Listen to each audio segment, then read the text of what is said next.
So we've already established that sugar is really bad for you. That's the real cause of your high cholesterol and your clogging arteries and all these other issues. And it's because fat is a superior food source, right?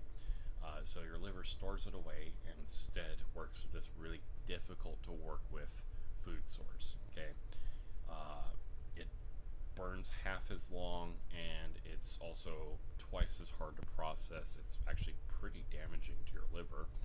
Um, with that in mind, when you consume that sugar and your liver turns into alcohol, in the case of like brown sugar, okay, when you want to make like rum or something, you would get your cane sugar, turn it into brown sugar, and then develop a bacteria, something like yeast, because there is literally yeast in the air right now all around us. Okay, it comes from plants, comes from bacteria, comes from other things. All right,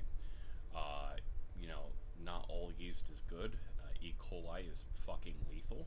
Okay, but most yeast and everything is actually beneficial, right? So our body, it's doing a similar process. Okay, from that brown sugar, we can just go straight into turning it into rum. We just need a little bit of liquid, a little bit of heat, climate control, and then bacteria does the rest, and boom, we got rum. Okay, add your spices, your flavors, blah blah blah blah blah. Right now, when you try to make alcohol from a refined sugar, pure white cane sugar, powdered sugar, and all these things, uh, way harder. Okay, because now you have to add things to it. All right, your liver also has to do the same thing. So your liver with brown sugar, whatever, it can just add, insulin and a couple miscellaneous things, and it will be a little damaging to your liver.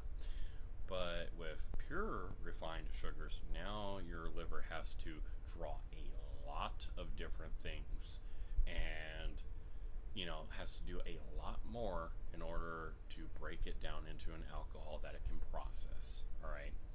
And here's the other thing: refined sugars will give you less alcohol per volume than natural sugars like sativa or brown sugar. And what that means for you is now that your liver is doing 4 times the amount of work for a fuel that lasts half as long as fat. So then you have this issue now where you're hungry again. You need more fuel, you need more energy. Your liver's already stored the fat, so guess what you're doing? You're eating more fucking sugar.